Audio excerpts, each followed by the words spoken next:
Hey, what are you doing Tuesday, October 28th at 4 p.m. Pacific time? Because Jeff and I are doing a patrons-only Google Hangout, so you can come ask us questions live. We'll be braiding each other's hair, playing light as a feather, stiff as a board. I may not know the difference between a Google Hangout and a 12-year-old girl's slumber party. But if you support us for $5 a month or above, you can come join us. Go to patreon.com/wehaveconcerns to become a patron and hang out with us on Tuesday, October 28th.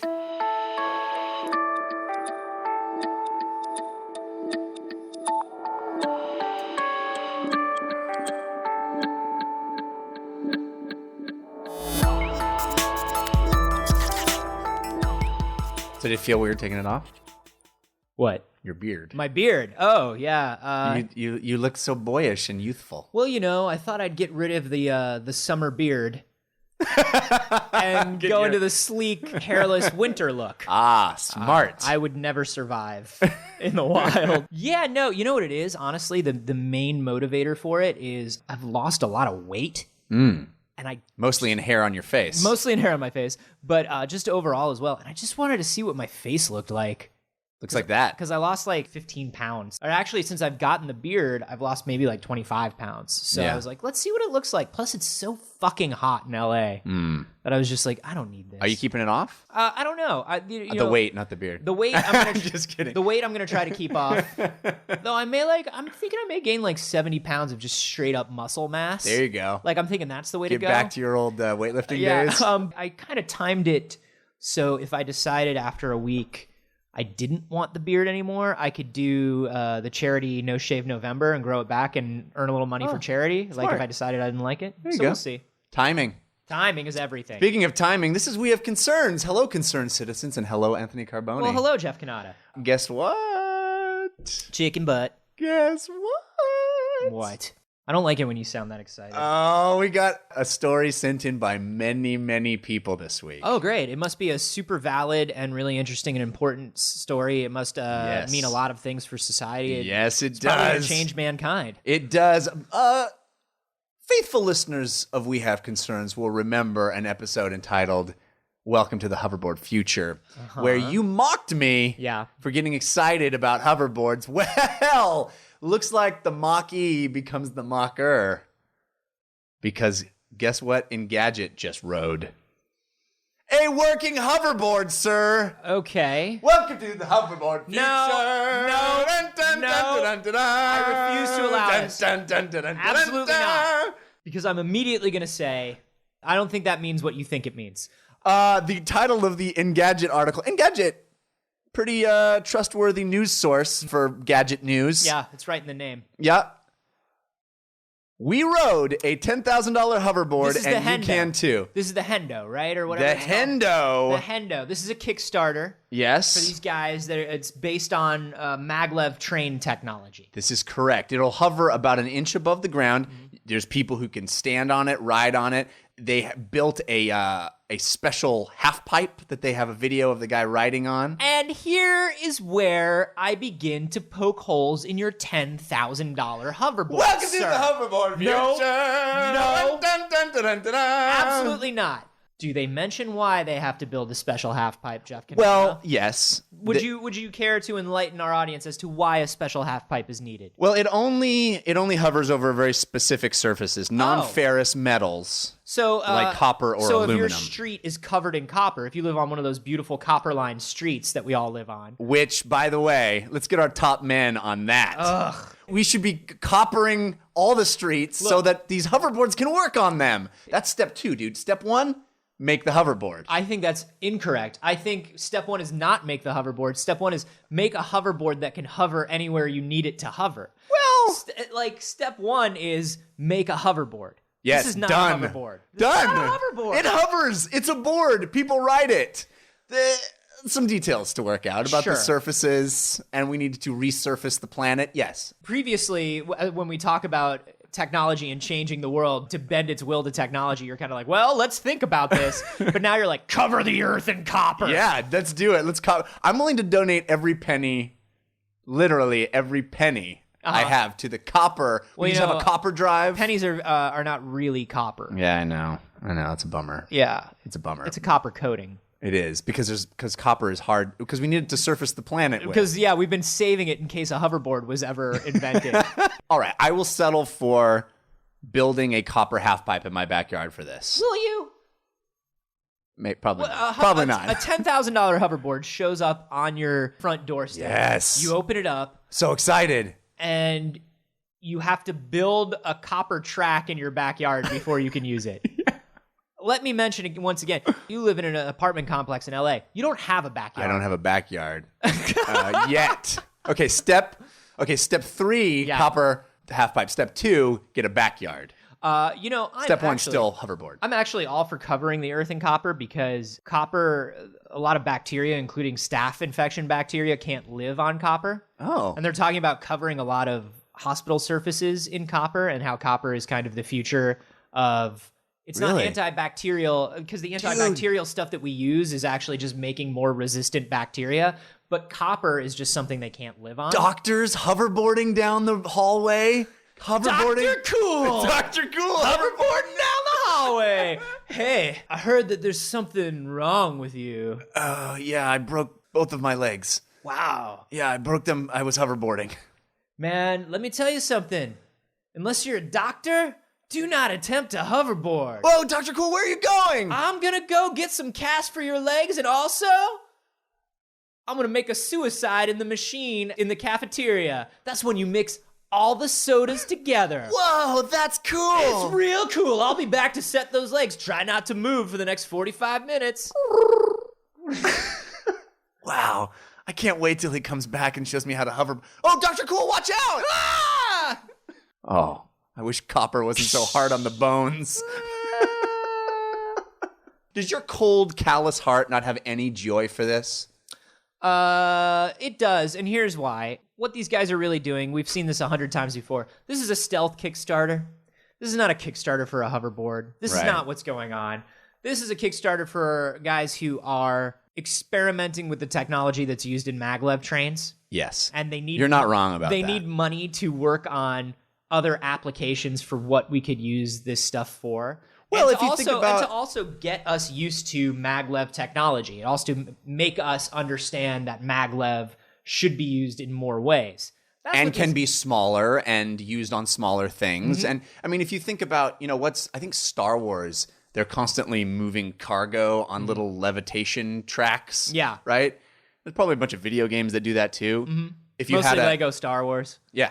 If you have a warehouse or some sort of production facility with aluminum or copper tracks, and you're able to just slide frictionless, heavy cargo down these tracks. This is movie. And then when you're done with your shift, you throw down your hoverboard and you're like, welcome to the hoverboard future. This is movie future. This is not practical, real future. Movie future is... Star Wars, we're moving these pallets on hover pallets. Why? Because hover is future. Yeah, hover is future. You know what's cheaper than anything that uses maglev technology? If you say wheels, I'm going to be mad. 4 wheels. Damn it. Masters God damn it. Will always be cheaper and just as maneuverable. But these guys want to show that, we don't have a lot of maglev stuff in the United States. We're not as into it. There are only a couple maglev trains in the world. But...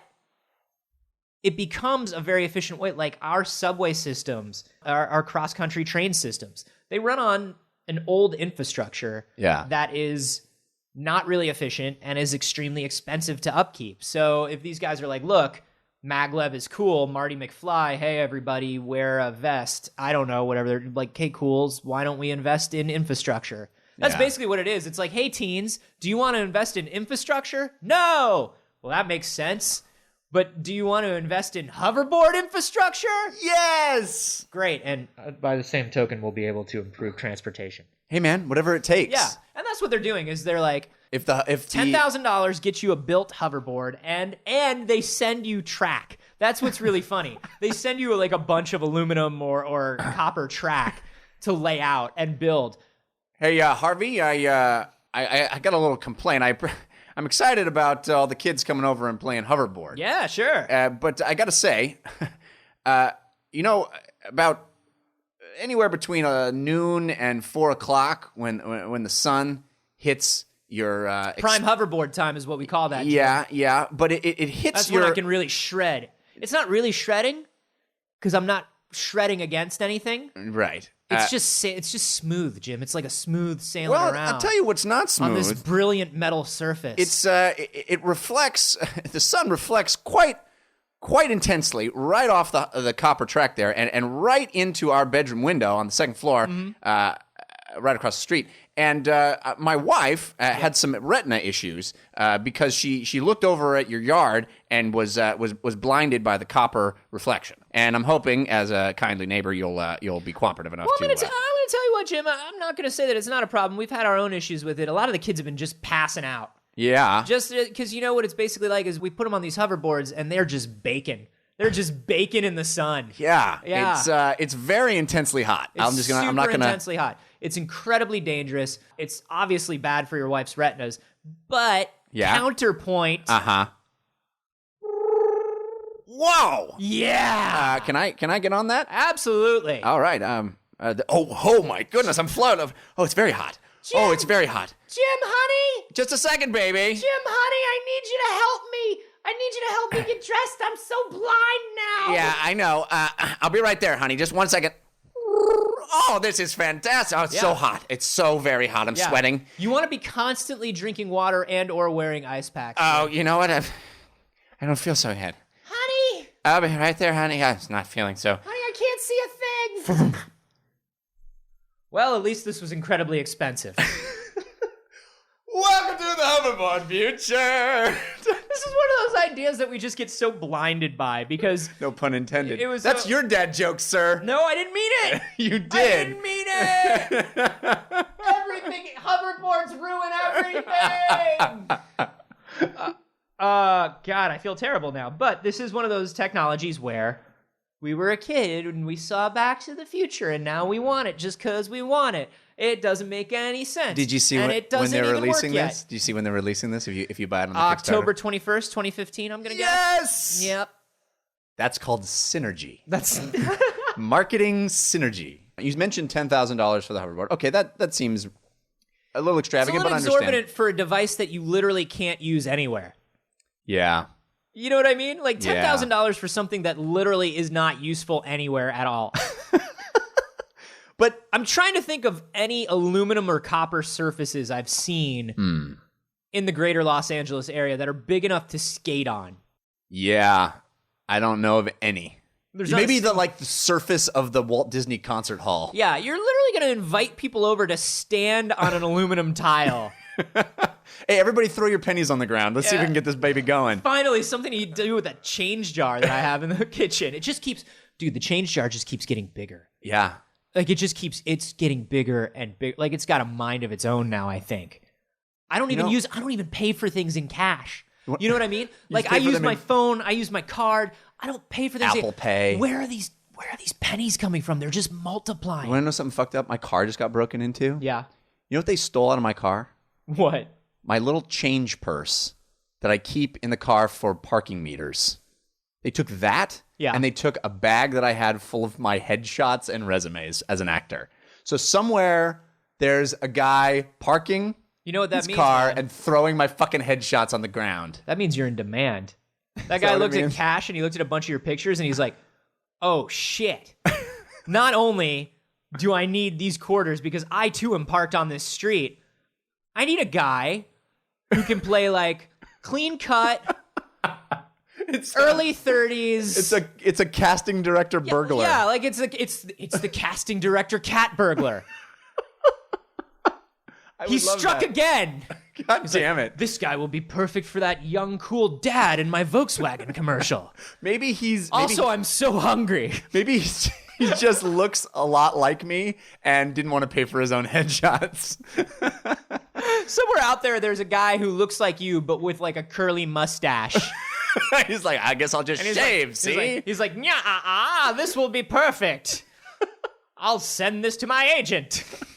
It's so awful. I have a feeling that he like grabbed the bag out of my bag or out of my car, and after smashing my window, by the way, and ran down the street, opened up the bag, expecting to find sweet loots in there, and saw my headshots and just fucking cast them, threw them on the ground, so strewn probably in some street. I literally... There's like a story right now amid all of the casting directors in the city. It's like, did you hear about the guy that was so desperate?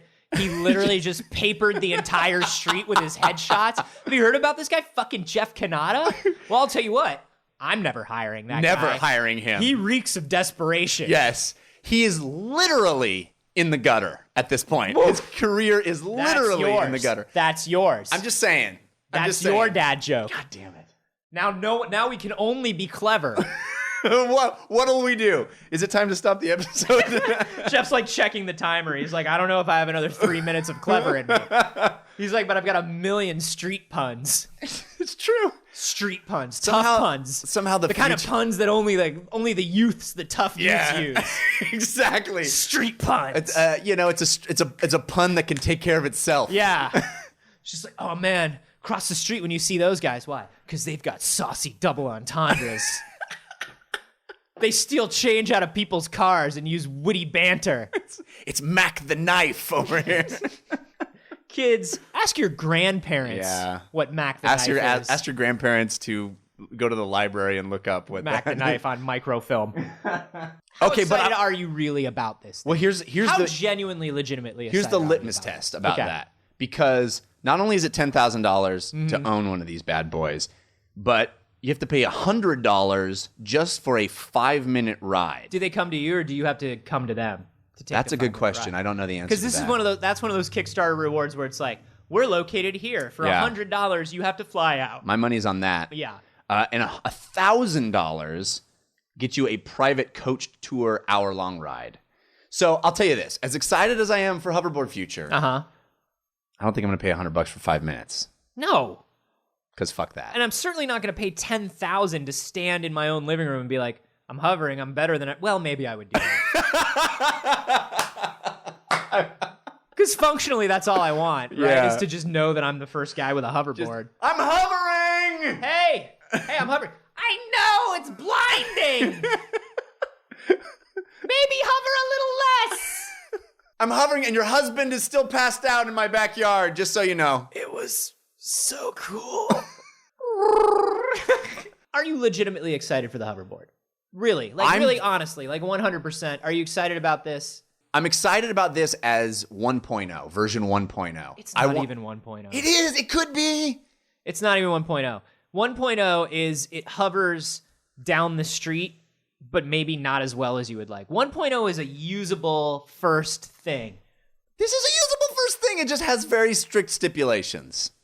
That's a usable first thing. I don't know, man. I'm just glad our top men are on this. That's like, hey, are they our top men? Because that's like, hey, the first iPhone comes out, right? And the first iPhone, like, look, the iPhone has changed quite a bit. But that's like saying, well, the first iPhone is out. It's not a phone yet. Right.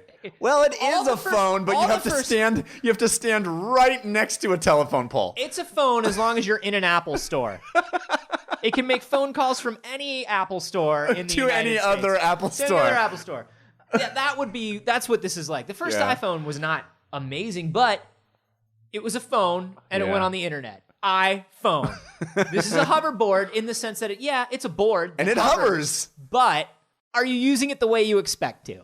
No, not yet, but all we need is literally everyone to buy one of these things, take the 5 to 10 aluminum tiles that it comes with, and just connect all of the United States in a row. That's amazing. That's all we need. So if everybody does you that, and I, just so I can hover over here, do this. There's not enough aluminum to get you from your place to my place. I need to invest in aluminum futures. No, you don't. You're reading this all wrong. Here's what I'm doing. I'm going to drink only from aluminum cans, squash them, and leave a trail to your house. This is not the hoverboard future. I don't know. Do you guys think this is the hoverboard future? Probably not. If you're thinking, probably not. A lot of you sent this to us. A lot of people sent this in. I think a lot of people were trying to end our friendship by sending this in. I think they were baiting us. But let us know what you think about this on Twitter. I'm at acarboni. And I'm at Jeff Kanata. And hey, if you're wondering how did all these people get this story to us, they did it by sending it to our Gmail address, which is wehaveconcernshow@gmail.com. And many of them were Patreon supporters, which you can be too. Patreon.com/wehaveconcerns.